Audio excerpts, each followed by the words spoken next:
Asher, first off, appreciate you giving us some time. Excited to have you on. The last 6 weeks of your life, from bang, combine, bang, NHL draft, you're selected, dev camp, you must just be spinning. You probably haven't stopped moving and getting on planes the last 6 weeks. Yeah, it's been a lot, but I'd say it's never really stressed me out or anything like that. I've just been grateful through it all, and it's been so much fun and really just an experience I've never had before. It's pro hockey, and being in that sort of scene and rolling with that crew, it's really special. What was your reaction when the Oilers did pick you? Because I would imagine there's some amount of a conversation beforehand when you were sitting there waiting, fingers crossed as the picks go on. When am I going? When am I going? When you see the Oilers trade up, are you like, oh shit, that might be me? Yeah, I had a pretty good idea. I watched the draft from home, and I was sitting with my family on the couch, and I got a text from my agent, and he sort of said, I think Stan Bowman is really interested in you, and I think it's going to happen, and he's going to trade up here. And then I was nervous, and then I saw the trade happen, and I saw it went to Edmonton, and I sort of knew, and I got real excited. I have a couple other things about the draft process I want to ask you, but when the phone rings, was it Stan who kind of calls you and gives you the welcome to the Oilers message? Yeah. Oh, cool. So what do you have to say? What's that kind of call like? It's really exciting. I had all the emotions still, running through my head, and I was still a little teary-eyed. So I'm sure it was a fun call for him to make, sort of, and hear my emotions. But he was basically just, saying welcome to the Oilers, and we're thrilled to have you. And I almost blacked out. I don't even really remember the phone call, to be honest. But yeah, it was along those lines. I look a little bigger because I'm wearing a hoodie, but I've never been to a gym in my life, so I'm excited to ask you this: How much does the combine suck? Is that just the worst fucking day ever, or is it kind of fun? Is there one thing that you hated? It does kind of suck, but I'm a super competitive person, so I mean it was pretty fun to they got the scoreboard with all the names up, and you can kind of see where you're ranking up in live time. But they wait to do the testing till the last day of the combine, and the combine's 6 days long, so you're sort of waiting there and nervous and anxious, and so yeah, I mean that was probably the hardest part for me. I think the bike tests suck. The VO2 max test is never easy, but I think I performed pretty well, and glad it's over. What were you good at? Which ones were you up on the leaderboard for? VO2 max was good. My Wingate scores were good. And my power scores were good. So that were metrics on the Wingate, and then bench press was good as well. So I mentioned it's again, kind of like a whirlwind few weeks for all the guys who go through the process like you, and you go combine, you have the draft, and you said you were at home for it, but then it's dev camp for the Oilers. What was development camp like? It was great. I mean, it was truly awesome. It was my first time being in NHL facilities like that, and having a full-time staff and everyone around you. I think we had 27 players at the camp, and there were, I'd say, just as much staff around you. There's so much to learn, and I think overall it wasn't really a lot of pressure. Going into it, I was pretty nervous that I had to perform and be my best self, but once I got there, it was just be who you are, and you're here for a reason, and just get to know everyone and check it out. And I think that was pretty cool.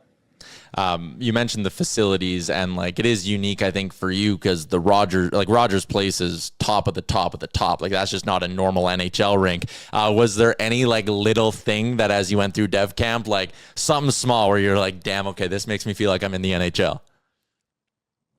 I'd say probably the food. They call it the Never Hungry League for a reason, and they had two great chefs that are full-time with the team, and they were making breakfast, lunch, and dinner, and they were probably some of the best meals I had. And you're never going hungry. Yeah, we had a guy from Edmonton who's pitching in the majors now. We had him on the show last summer, and he said the same thing. He got called up, and a couple weeks in, he's like, okay, I've been eating steak every night for the last 20 days. At some point here, I need to mix it up a little bit, but I like that, the Never Hungry League. That also, not your first time in Edmonton, because you played in the Brick Tournament. I have, yeah. That was I think it was actually going on at the time. I was at dev camp, so on my flight coming in, I saw a lot of participants, and it was fun to sort of just chat with them and see where they're coming from. Yeah, so it actually ruined a great bit I had for our interview today. I was going to flash up pictures of things that are in West Edmonton Mall and have you guess if they actually exist in the mall or if I just made it up, because there's so much shit in the mall that's absolutely ridiculous. But again, you would have that experience from the brick tournament. Do you remember some of the other like guys who ended up are now going on to great careers? Like, do you remember who some of the best players were in that tournament?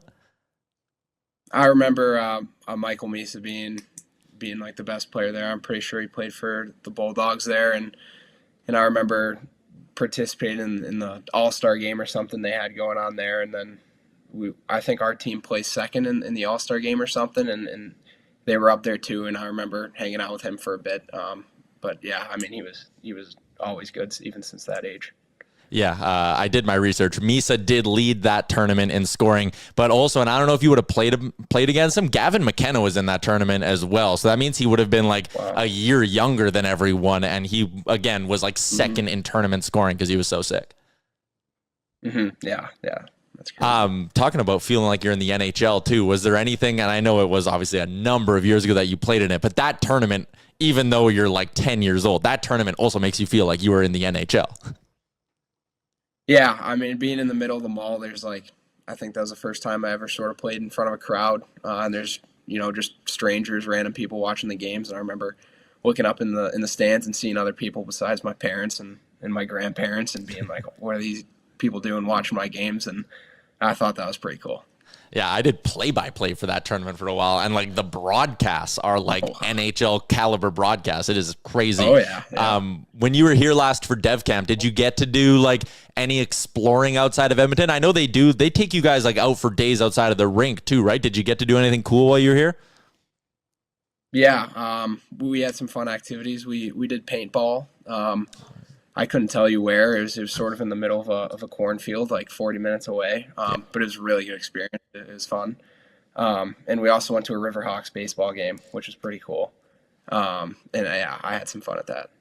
Yeah, the Riverhawks games are unbelievable because that ballpark is in like such a beautiful spot, which is another good thing too. And I guess like different for you because when you came for the brick tournament, granted younger, but like middle of July, but there's so many people who just hear Edmonton or see Edmonton in the winter while the Oilers are playing. Coming in July, sitting at a Riverhawks game like in the River Valley, I think you'll agree now, and you have to agree because you're an Oiler. Edmonton, tremendous summer city. Oh yeah, absolutely. I remember being at the brick and not leaving the hotel complex for a week, so I was trapped inside. But yeah, that was the first time I really got outside, and just driving in from the airport, I remember seeing the valley and that the river sits in, and that was just how beautiful that was with the city in the backdrop, and the bridge. It was really cool. I want to talk a little bit more. We'll get into some serious hockey talk here now. You go to Dev Camp. Is there any part of your game that while you're out there competing against, again, like now you're best prospects of the best, is there any part of your game that was like an eye-opener, like, oh shit, I really need to work on this if I'm going to like take that next step and keep growing and competing with these guys? Yeah, I mean, I think there's a lot of things for me to work on. I think as a defenseman, I'm the biggest thing I'm working on is adding another layer to my offensive game. And that's not going to be, being a dynamic offensive defenseman, but just, getting 4 quality shots on goal a game, and being able to get up in the rush and produce off it. Aside from that, I think I did pretty well in the development camp. I think I can definitely add another layer to my physical game too. Just becoming bigger and stronger. I think I can really, take advantage of some guys, and that could be a big part of my game. Yeah. I'll now ask you the most low-hanging fruit that an interviewer can ask an NHL prospect, but I know the chat wants to hear it. Give us the player comparable. Who do you feel like you play like? Who did you take inspiration from when you were growing up as a kid? Yeah, I know Oilers fans aren't going to be pleased to hear this, but someone I model my game after a lot is Gustav Forsling on the Panthers. I think I'm the same sort of build and same sort of frame and the same sort of mindset. Yeah, and a guy who, like, I think maybe like well-rounded in the sense of like he's not going out there and putting up 70 points a year. He's also not going to win a Norris, but you can absolutely trust him with 22 to 25 minutes a night. He can be second power play unit, be penalty kill. Is that something that you're maybe striving for a little bit? Is like an all situations well-rounded defenseman? Absolutely. That's what I see in myself. We got one question in the YouTube chat. They wanted to know where you're going next year. University of Michigan. What was it like coming to that decision, and what other kind of options did you consider? Yeah, I was drafted by the Ottawa 67s in the OHL, but decided to commit to college. At the end of the day, it was between Notre Dame and Michigan, two very good schools. I think I chose Michigan at the end of the day just because of the coaching staff. I have a lot of family history there as well. My mother went there, as well as my grandmother. So a lot of family ties there. I actually live in Michigan now. But yeah, I'm really interested in their D coach, and I think I have a lot to learn from him. And at the end of the day, Michigan was the spot for me. Do you come from a family of athletes? Like that lineage of going to Michigan, is it athletics or just academics? Not serious athletes. I'd say that probably the most athletic person in my family is my grandmother. She's 80 years old and still swims 2 hours a day and plays tennis 2 hours a day and then golfs, and she's more active than me. You're obviously spending a big part of the summer now, like training, getting ready for next season. What else are you getting up to? Are you tennis with grandma? Are you golfing? A lot of tennis. I actually have a younger brother who's on the U17 U.S. national team, and we're very competitive. He's very similar to me, and we've been playing a lot of tennis. We play best of 7 series for some money, and we literally play every day, and it's probably my favorite activity to do now. How much younger is he? He's 1 year younger, but he's a late birthday, so he's two drafts younger. Okay, and a hockey player as well. Like, it's Abe, right? Yep, correct. Yeah, so he's going through the US NTDP as well and kind of following the same path you did? Yep, he'll be a U18 next year, so his second year at the U.S. national team, and he recently committed to Michigan as well. So hopefully Nice. we'll be playing there together. Yeah, that's man, that's really cool. What's the maybe day to day is too much of like a small way to look at it, but we'll call it your week to week at the US NTDP, because like myself included, I'm sure a lot of people in the chat who are Canadian hockey fans might not be super familiar, but like how do you get involved in that, and like what's your schedule like throughout the season? Like who are you playing against? Yeah, so U17 year, it's all the USHL, so the United States Hockey League. And you'll play typically from Friday to Sunday, so you'll have 2 or 3 games mixed in. Farthest, we just travel by bus, and the farthest you have to travel is... Did we lose him? Oh no, did we lose him? Sleeper. Oh, he's back. He's back. We're good. Sorry, you have me? Yeah, we got you now. You're good to go. We good? There we go. Now you're back. Now you're back. We lost you for a second. Sorry, you're just saying we lost you at the longest you travel in the USNTDP. Okay. Yep, that was about 12 hours, the longest we travel. Yeah. So are you kind of excited for like the lifestyle change then of like being an NCAA athlete, and you like kind of have like a good proper home base, and I would imagine it's a little bit more like the schedule set a little bit, and you can kind of maybe even focus a little bit more on like hitting the gym and things like that? Yeah, for sure. I think one of the biggest emphasis at the U.S. program is, going to the gym. We'd work out basically 5 days a week, and they were pretty intensive. They have a great program there, and with Joe Maloney and Brian Galvin, those guys are probably the smartest guys I've ever met in that, sort of topic. But at college, I think there will be definitely a lot more freedom and free time. I'm actually one of those guys who weirdly enjoys going to school. So I think it'll be different going to in-person classes as opposed to online classes that we did with the U.S. program.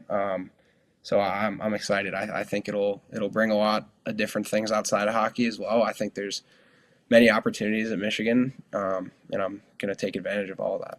What are you taking? I'm trying to transfer into the business school there. So my first year I will be taking economics my first semester, and I'll be taking calculus my second semester. Before we let you go, I was doing some reading. Let me know if this is correct or incorrect. You're an NFL fan. You're a Bears fan from Illinois? Yeah. How we feeling as a Bears fan going into the year? You obviously Caleb Williams, second season. Are we gonna have Asher Barnett pulling up to an Oilers game one day with the fingernails painted like Caleb Williams? No, I don't have my fingernails painted. I'm a big Caleb Williams fan. I think he's a good guy and he's confident in that. But yeah, I'm not a guy that's gonna paint my fingernails. I can hear one of our producers is behind the door. He's a Bears fan. He's just screaming "Go Bears" from the other room right now. But Asher, appreciate your time, man. It was great getting to know you. We look forward to seeing you in Edmonton next year, Dev Camp, as the years go on. But thanks for your time. Enjoy the rest of your summer, and good luck in Michigan as well. Thank you very much, guys. I appreciate it. There you go. Asher Barnett, 5th-round pick of the Edmonton Oilers. 131st overall, went to Dev Camp this year. Fun catching up with him. He also played for the Chicago Junior Blackhawks, 2016-17 Brick Invitational Tournament. What's up, Nation citizens? If you like that video, then you need to be subscribed to the Oilers Nation YouTube. Podcasts, live shows, exclusive interviews, and analysis. Everything you need from your favorite voices at Oilers Nation. And you don't want to miss any of it, so hammer that subscribe button.